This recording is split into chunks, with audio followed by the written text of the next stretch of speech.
अस्सलामुअलैकुम। उम्मीद करती हूँ आप सब ठीक होंगे। मैं हूँ ज़ारा अंसारी। आज की एपिसोड रीड करके अपना फीडबैक देना ना भूलें और प्लीज़ आप लोगों को अगर राइटर लाइक और टारगेट का नहीं कहती, हालांकि और जो है राइटर्स हमेशा लाइक और सब्सक्राइब की डिमांड करती हैं, वो नहीं कहती। आप लोग जो करते थे वो भी अपने ही करते, प्लीज़ कर दिया करें। जिन्होंने चैनल को सब्सक्राइब नहीं किया वो कर लें, शुक्रिया। कैसा ये इश्क है, इस कलम, हिबा खान, केस नंबर 36।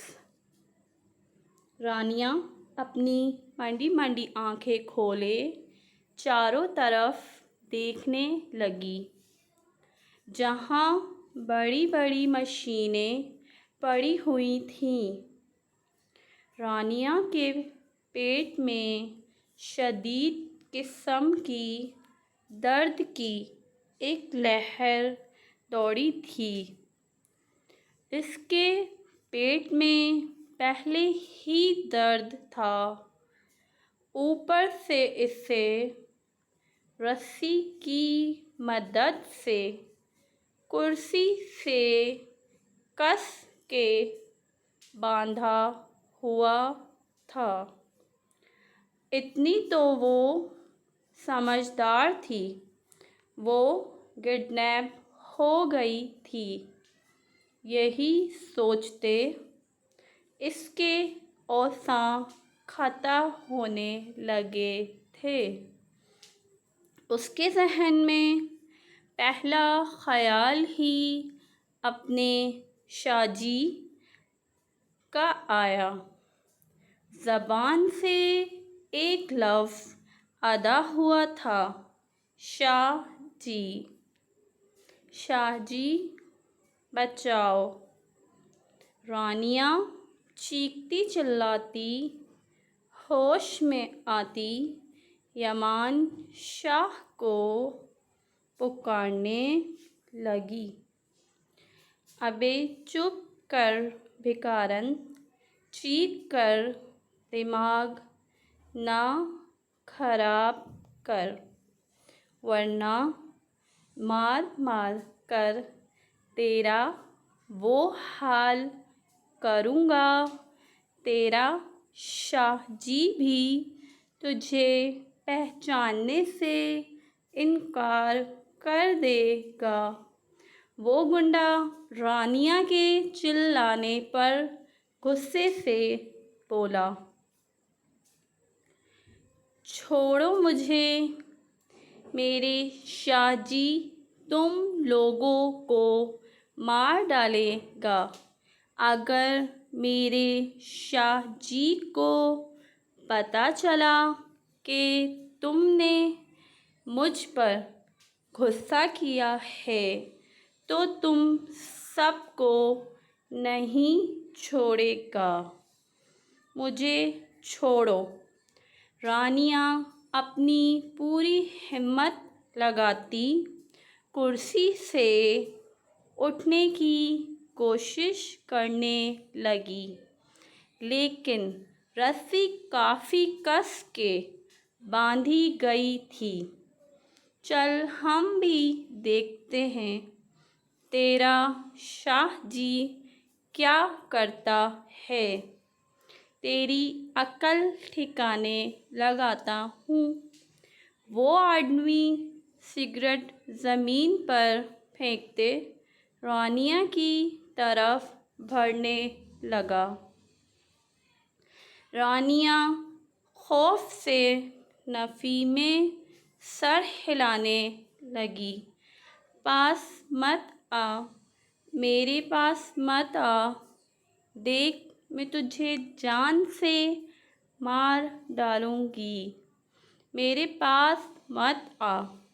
रानिया खौफ एक साइड पर रखती गुर्राती हुई बोली, जिस तरह एक लड़की अपनी इज़्ज़त महफूज रखने के लिए जद्दोजहद करती है।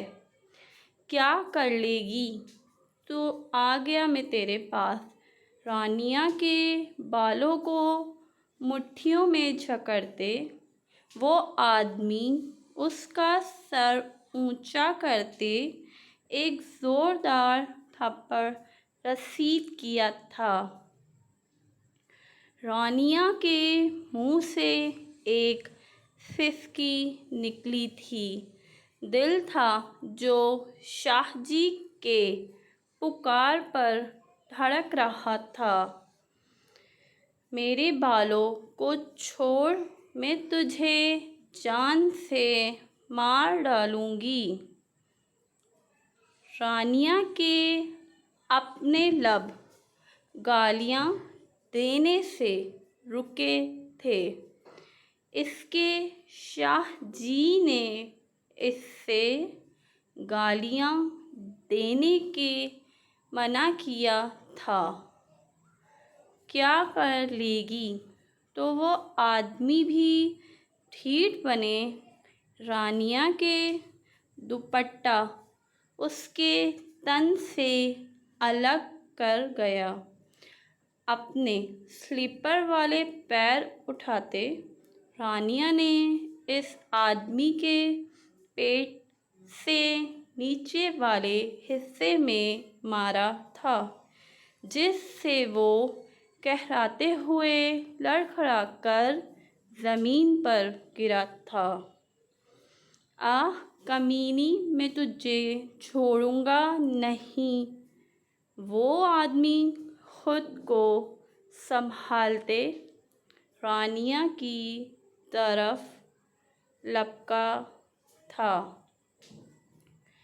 रानिया का चेहरा खौफ के बाइस मज़ीद जर्द पड़ा था।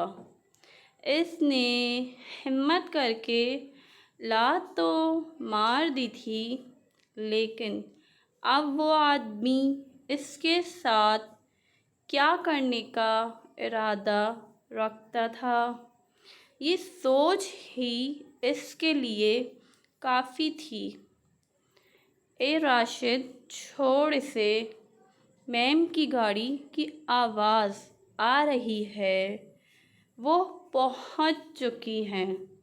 देखेगी तो पैसे नहीं मिलने वाले।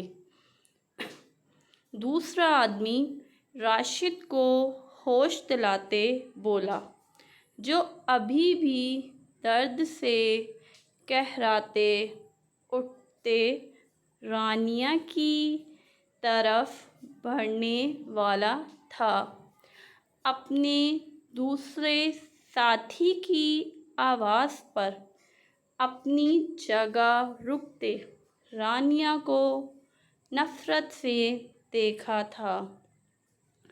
टक टक करती हील की आवाज़ गैराज के अंदर आती सुनाई दी। रानिया नासमझी से दोनों की बातें सुन रही थी। सफ़ेद पैंट के साथ पेट से ऊपर तक आती शर्ट पहने हुमा रानिया के करीब आई थी। रानिया की आंखें हैरत से फटी की फटी रह गई थी हुमा को देखते। फुप्पो, उसकी ज़बान से ये लफ्ज़ अदा हुआ था। हुमा के बैठने के लिए राशिद ने जल्दी से रानिया के बराबर कुर्सी रखी थी। चुप कर भिकारन, मैं तेरी फुप्पो नहीं हूँ। हुमा रानिया के पहलू में बैठी एक अदा से बोली, मुझे छोड़ें, मुझे अपने शाहजी के पास जाना है। रानिया चीखते बोली थी। सांवला चेहरा आंसू से तर था। शाहजी मर गया। और अब मैं तुझे किसी और के पास भेजूंगी जिसके साथ तू अपने शाह जी के जैसे चिपक कर सोएगी और वो तुझे पैसे देकर खुश करेगा। हुमा निहायत ही खालिस तवाइफों वाला लहजा इस्तेमाल करते बोली, जिस पर रानिया का दिल मरने को कर रहा था। मेरा शाह जी नहीं मर सकता, तू झूठ बोल रही है, रानिया हल्क के बल चिल्लाई थी। इतना के हुमा ने अपने कानों पर हाथ रख लिए थे। कमीनी चुप, पर चिल्ला मत। रानिया के बिखरे बालों को अपनी मुट्ठी में जकड़े एक जोरदार थप्पड़ उसके चेहरे पर रसीद किया था, जिस पर रानिया बस हिचकियों समेत रो रही थी, लेकिन इससे कमज़ोर नहीं पड़ना था। यमान शाह ने इससे कहा था, वो जब भी जहाँ जहाँ भी अकेली हो दिल में इसे याद करे, आँखें बंद करके इसे महसूस करे, वो उसके साथ मौजूद होगा। रानिया ने भी आँखें बंद करके यमान शाह को अपने करीब महसूस किया था। इसे उम्मीद थी शाह जी इससे कुछ होने नहीं देगा। रोयाम खान झिझकते हॉस्पिटल रूम का दरवाज़ा खोलते अंदर दाखिल हुआ, जहाँ अरीबा मशीनों में जकड़ी हुई थी। डॉक्टर ने रोयाम खान को अरीबा की कंडीशन बताई थी, जिसके बायस रोयाम खान ने पुलिस को मना करते खुद ये केस अपने हाथों में लिया था। डॉक्टर ने इस वक्त पेशेंट से बात करने से मना किया था, लेकिन रोयाम खान का कहना था कि वो बात करके देखना चाहता था, जो जल्द से जल्द इस केस को सॉल्व करना चाहता है।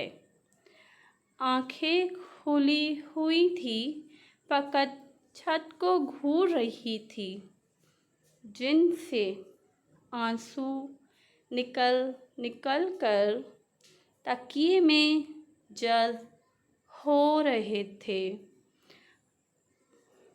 अपने कदम घसीटते रोयाम खान अरीबा के करीब चेयर घसीट कर बैठा था।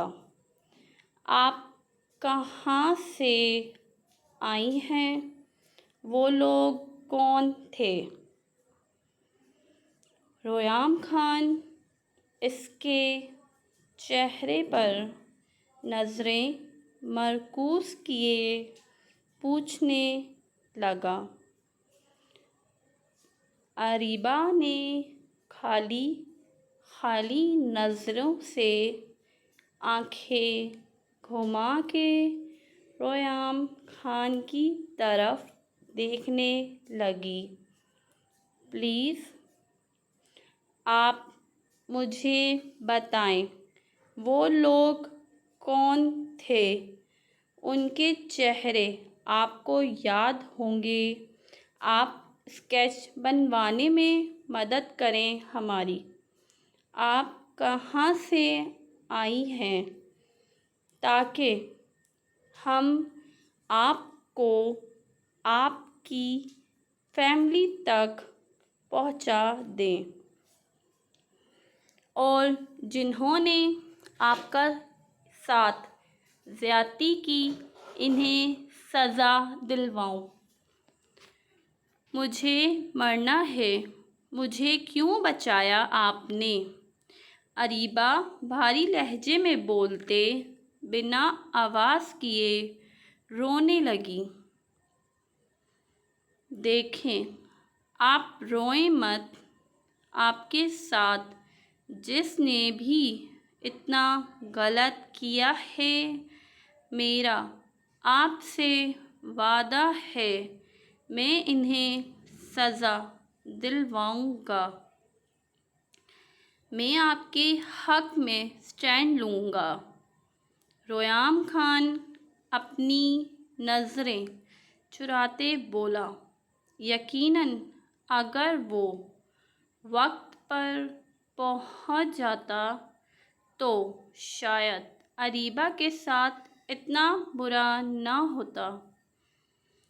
मैंने लोगों के साथ इतना बुरा किया है, मेरे साथ जो हुआ ये बहुत कम है। अरीबा रोते रोते पागलों की तरह हंस दी। उसके चेहरे पर साफ दर्द के आसार नज़र आ रहे थे। रोयाम खान ने नासमझी से उसकी तरफ देखा। आप कहाँ रहती हैं? आपके घर वालों का कोई कांटेक्ट दें ताकि हम इन्हें इन्फॉर्म कर दें आप यहाँ हैं। रोयाम खान अपने मुद्दे की बात पर आया था। वो अरीबा को उस वक्त अकेला नहीं छोड़ सकता था। ये उसकी जिम्मेदारी थी और रोयाम खान अपनी जिम्मेदारी अच्छी तरह निभाना जानता था। मेरी फैमिली में कोई नहीं है, जो थे उनके लिए मैं मर चुकी हूँ। अरीबा एक कर्ब से बोली थी। मुझे सुनकर अफ़सोस हुआ। मैं पूरी कोशिश करूँगा आपके मुजरिमों को कड़ी से कड़ी सज़ा दिलवाने की। आप मुझे दारुल अमान छोड़ दें। अरीबा इल्तिजाई नज़रों से रोयाम खान को देखते बोली, आपकी अभी तबीयत ठीक नहीं है, आपको यहीं हॉस्पिटल रहना है 2 से 3 दिन बाद। फिर मैं आपके रहने का कोई ना कोई इंतज़ाम कर दूँगा और मैं जल्द ही आपके मुजरिमों को भी पकड़ लूँगा। जिस पर अरीबा हाँ में सर हिलाती अपना रुख दूसरी तरफ मोड़ गई और रोयाम खान अफ़सोस ही कर सका। मामा मामा सुने। परीशे भागती हुई कमरे में माहम को पुकारते आई थी। माहम जो गहरी नींद में थी, परीशे की आवाज़ पर हड़बड़ाकर उठी थी। बाबा क्यों गए हैं? परिशे माहम के साथ बेड पे बैठी बोली। माहम ने नासमझी से अपनी साइड वाली जगह देखी जो खाली थी। फिर वॉशरूम की तरफ झांक कर देखा जहाँ पानी की आवाज़ें नहीं आ रही थी। मतलब जिब्रान वॉशरूम में नहीं था। मेरी जान, क्या पता बाबा कहीं बाहर गए हों काम से। माहम लाड से कहते परेशी के माथे को चूमने लगी। लेकिन छोटे चाचू कह रहे थे बाबा कराची गए हैं। वो अब 2 दिन बाद आएंगे। परिशी उदासी से बोली, आपको किसने ये बात बताई है मेरी जान? हुनैन चाचू ने बताई है। अच्छा चले मैं पूछती हूँ आपके बाबा को कॉल करके वो क्यों आपको मुझे छोड़ गए हैं। माहम परेशान होते बोली, क्योंकि जिब्रान इसे बिना बताए कराची चला गया था। ऐसा भी क्या ज़रूरी काम था? अभी तो आसमा बेगम का नतीजा भी नहीं हुआ था। माहम को कुछ गड़बड़ लगी थी। बेटा, आप जाकर फूफो को कहें आपको खाना खिला दें। मैं आपके बाबा को कॉल करती हूँ। ओके मामा। परिशे भी इस बात में सर हिलाती कमरे से भागी थी। माहम अपना मोबाइल तकिए के नीचे रखती थी। हमेशा अपना मोबाइल टटोलने के लिए इसने तकिए के नीचे हाथ डाला। मोबाइल के साथ साथ इसके हाथ एक चिट आई थी। माहम ने मोबाइल को छोड़ कर चिट उठाई, जिसको फोल्ड करके ऊपर लिखा था, मेरी खूबसूरत बीवी के लिए।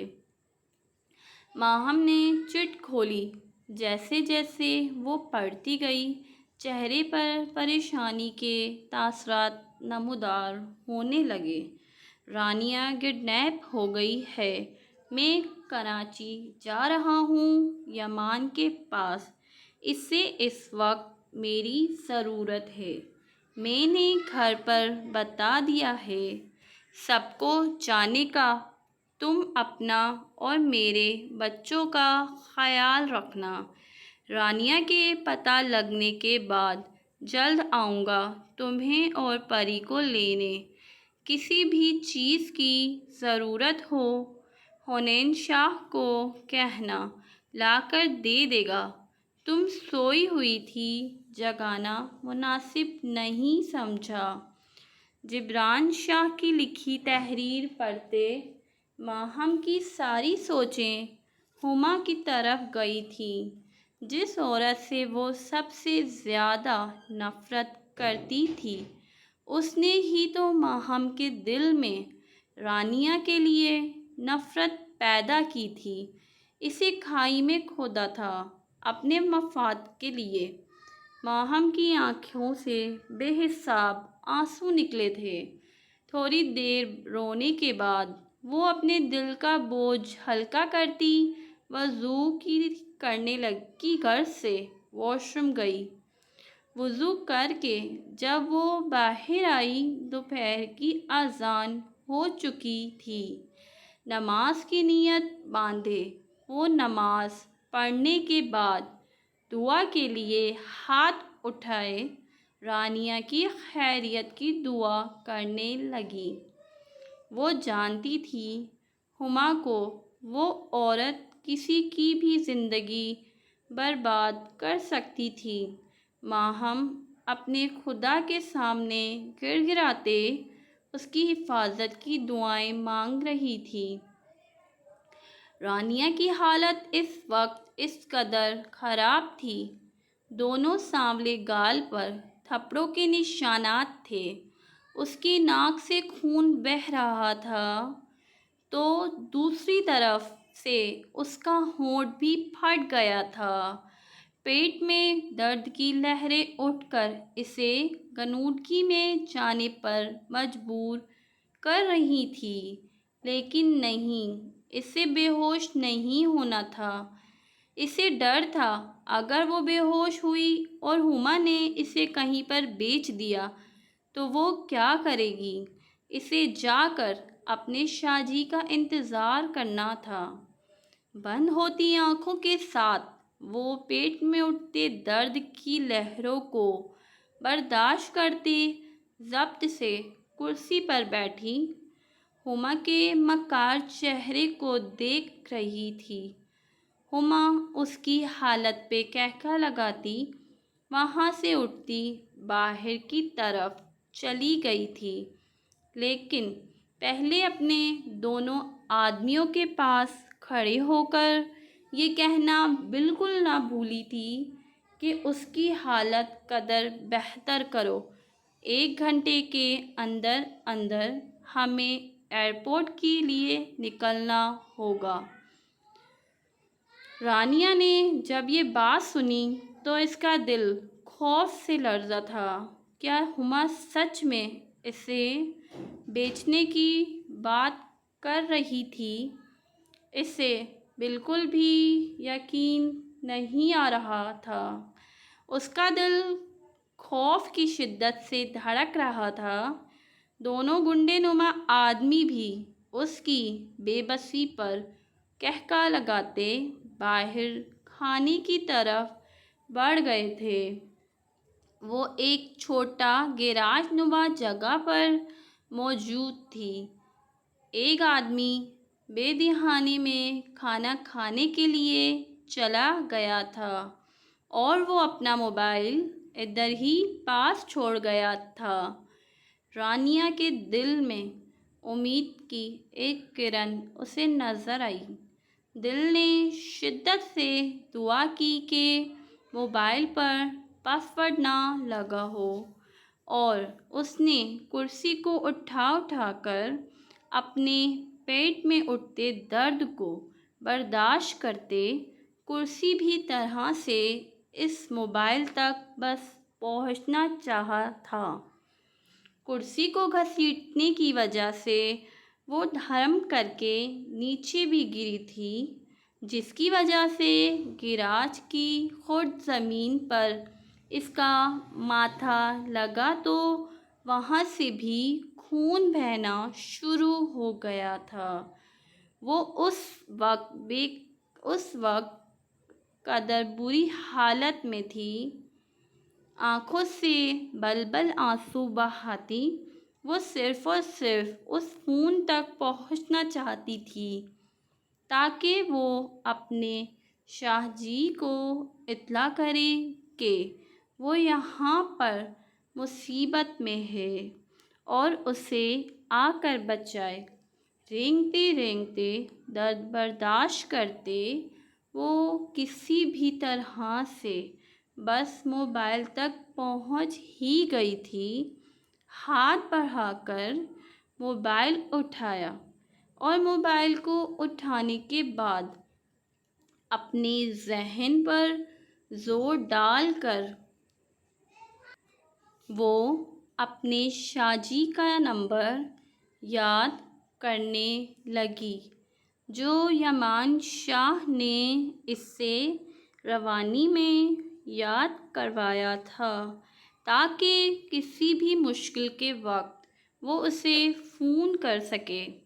आज इसका दिल शिद्दत से इस बात पे खुश भी हो रहा था कि उसके शाहजी ने पहले से ही इसे हर आने वाले सिचुएशन के लिए तैयार कर रखा था, और मोबाइल नंबर का एक एक हिस्सा याद आने के बाद वो मोबाइल पर डायल करने लगी।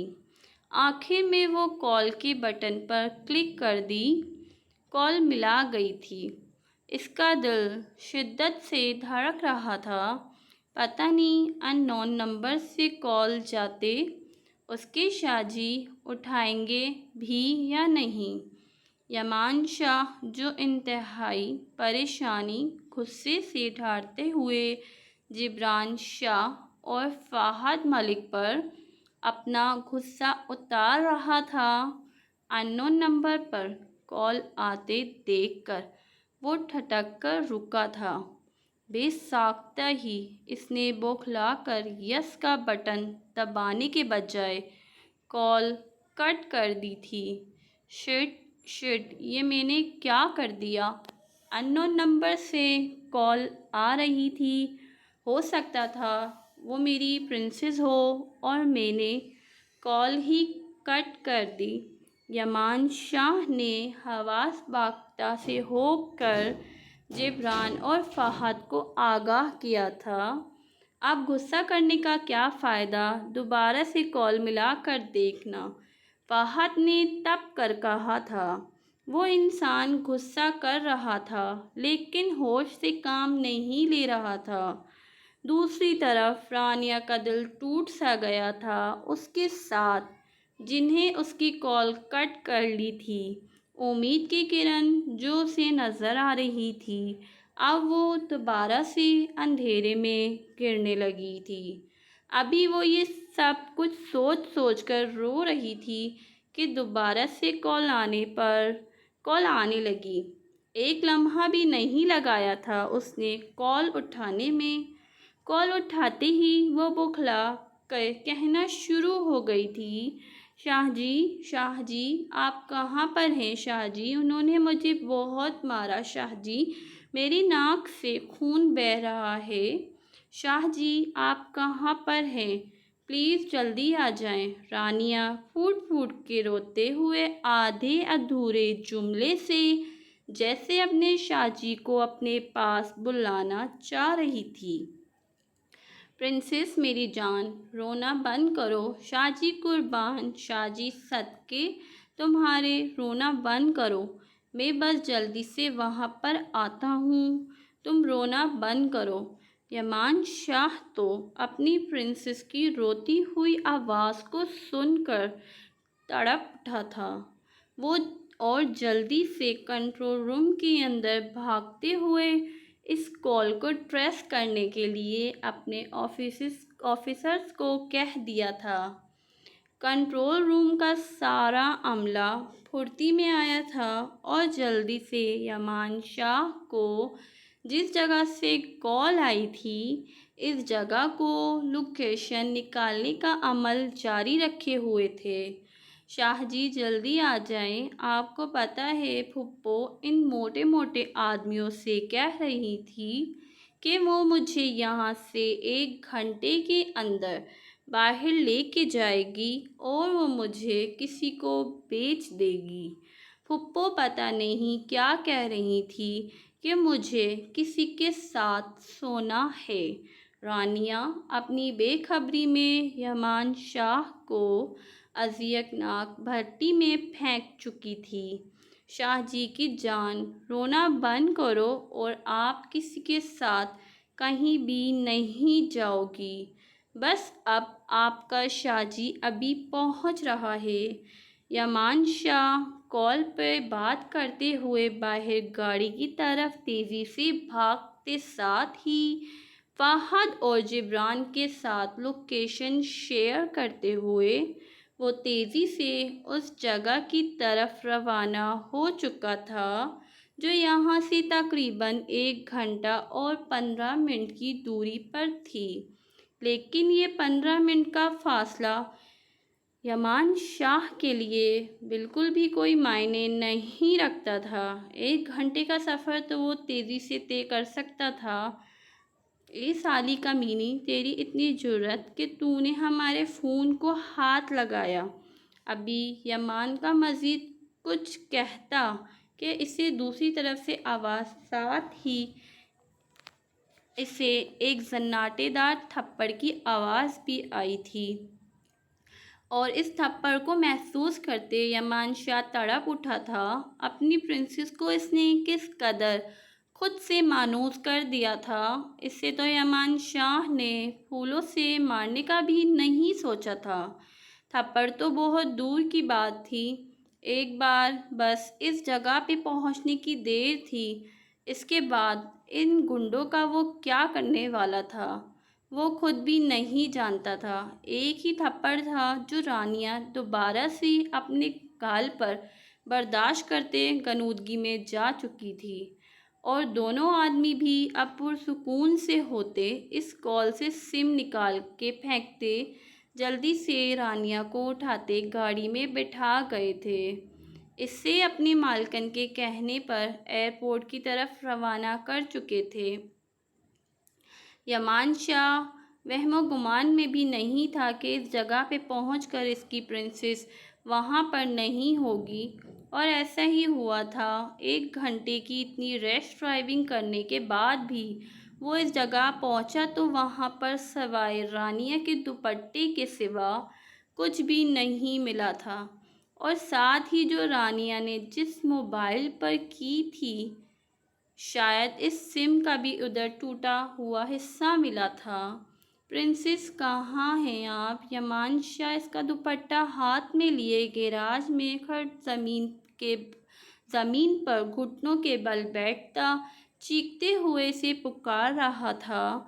उसकी आंखों से आंसू लड़ियों की मानिंद बह रहे थे। वो क्या करता? बेबसी की इंतहा पे पहुंचते वो कहाँ जाता? सिर्फ एक बार इन गुंडों का इसके हाथ लगने की देर थी।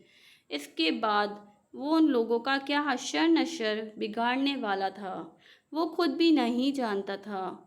एक लावा सा इसके अंदर पक रहा था, जो सिर्फ और सिर्फ इन गुंडों पर ही निकलने वाला था। यमान, हौसला कर, उसने तुझे बताया था। हुमा इसे एयरपोर्ट की तरफ ले गई है। 1 घंटे के अंदर उनकी फ़्लाइट है। क्या पता वो लोग उधर गए हों। जल्दी चल, गाड़ी में बैठ और एयरपोर्ट की तरफ रवाना हो। अगले ही पल जिब्रान शाह ने दिमाग के घोड़ों को दौड़ाते हुए जल्दी से रानिया की बात का हवाला दिया था। बेसाख्ता यमान शाह अल्लाह का शुक्र अदा किया। उम्मीद की एक नई किरण इसे दोबारा से नज़र आई थी। किसी भी हाल में वो इस मौके को अपने हाथ से जाने नहीं दे सकता था। अगर अगर एयरपोर्ट पर भी इसकी प्रिंसेस इससे नहीं आगे, तो वो सोचना भी नहीं चाहता था। वो जल्दी से बस किसी भी तरह उड़कर एयरपोर्ट पर पहुंचना चाहता था, और बस अपनी प्रिंसेस को अपने गले लगाकर मैं सुकून महसूस करना चाहता था। दोबारा से गाड़ी में बैठकर और रेस ड्राइविंग करते हुए वो तीनों एयरपोर्ट की तरफ रवाना हो चुके थे। शुक्र है तुम लोगों इस टाइम पर लेकर पहुंच गए, वरना मुझे तो लगा कहीं फ़्लाइट ही निकल ना जाए। हुमा ने इन दोनों को घूरते हुए कहा, साथ ही इन दोनों के हाथ में पैसे थमाते हुए कहा था कि बस अब तुम दोनों का काम ख़त्म, यहीं तक था तुम लोगों का काम। हुमा ने रानी के बेहोश वजूद को देखते हुए अपने पीछे गार्ड को इशारा किया ताकि वो इसे व्हीलचेयर पर बैठाकर ऐसा जाहिर करें कि वो बीमार है और वो लोग इसे इलाज के लिए बाहर लेकर जाना चाहते हैं। नहायत ही मक्कार और चालाक औरत थी। किस तरह से इसने किस जगह पर बाजी पलटी है, इससे सब चीज़ों का इल्म था। वो जानती थी कि रानिया इसकी शाह जी की कमज़ोरी है, तो वो इसे उठा रही थी, और अब बस किसी भी तरह से वो इस जगह से रानिया को लेकर जाना चाहती थी। एक बार अगर फ़्लाइट उड़ान भर गया तो इसके बाद यमान शाह कुछ भी नहीं कर सकेगा। हुमा यही सोच लिए हुई थी। हुमा आगे जाकर अब बैठ के फ़्लाइट की अनाउंसमेंट का इंतज़ार करने लगी थी। सब कुछ क्लियर हो चुका था। बस 10 मिनट के बाद इन लोगों ने फ़्लाइट में बैठ के उड़ जाना था। यमान शाह रेस ड्राइविंग करते हुए 45 मिनट में ही एक एयरपोर्ट पे हाजिर था। एयरपोर्ट के अंदर जाते हुए पूरी तरह से लोगों को हटाते हुए वो बस किसी भी तरह से अपनी प्रिंसेस को ढूंढना चाह रहा था। जिब्रान और फहाद भी इसका साथ देते एयरपोर्ट के अंदर दाखिल हो चुके थे। गार्ड ने तो इसे किसी भी तौर पे भी अंदर दाखिल होने से मना कर दिया था, लेकिन अपने सीक्रेट एजेंट का कार्ड दिखाते हुए गार्ड ने इन दोनों को अब मादर अंदाज में सैल्यूट करते हुए अंदर जाने का रास्ता दे दिया था। एयरपोर्ट के अंदर दाखिल होकर यमान, फहद और जिब्रान पूरी तरह से एयरपोर्ट में अपने ऑफिसर्स को फैलाकर रानिया की तस्वीर दिखाते से हर जगह तलाश करने के लिए कह चुके थे। खुद भी यमान शाह हर तरफ से ढूंढ रहा था और एयरपोर्ट पे पागलों की तरह रानिया रानिया चिल्लाते चिल्लाते कह रहा था। रानिया भी इसने नाम मुकम्मल भी नहीं किया कि इसे व्हील चेयर पे बैठी रानिया अपनी प्रिंसेस नज़र आई, जो आंखें मूंदे हुए शायद बेहोश थी और इसका सर भी एक तरफ लटका हुआ था। सेकंड के 1000वें लम्हे में यमान शाह दौड़ के हुमा को सामने आते रास्ते से गले से पकड़कर एयरपोर्ट पे सब लोगों के सामने इसे ज़मीन से ऊपर उठा दिया था। इस अचानक कोई इफ्तिदार पर हुमा बिल्कुल बौखला कर रह गई थी। इससे बिल्कुल भी अंदाज़ा नहीं था कि यमान शाह इतनी जल्दी पहुंच जाएगा। इससे अपना सारा प्लान चौपट होते महसूस हुआ था। इसके गार्ड भी जल्दी से अलर्ट हो गए थे और यमान शाह पे गन तान गए थे। जिब्रान और फहाद भी इस जगह पे पहुंच चुके थे। यमान और हुमा को देख रहे थे। तुम्हारी हिम्मत कैसे हुई? हाँ घटिया औरत, मेरी प्रिंसेस को मुझसे दूर करने की। तुम्हारा तो मैं वो हाल करूँगा कि तुम अपनी हालत पे सिर्फ अफसोस करती रह जाओगी। तुम्हें पता चलेगा कि तुमने यमान शाह की किस कमज़ोरी पर हाथ डाला है। यमान शाह सुर्ख आंखों के साथ खुरचता हुआ हुमा के गले पर जो जोर बढ़ाता हुआ बोला। हुमा इसके सार में फरफरा कर रह गई थी। इसकी आंखें बाहर उबलने को थीं। रंगत शदीद सुर्ख हो गई थी और यमान शाह के हाथ पे हाथ रखे वो इसे हटाने की सही कर रही थी।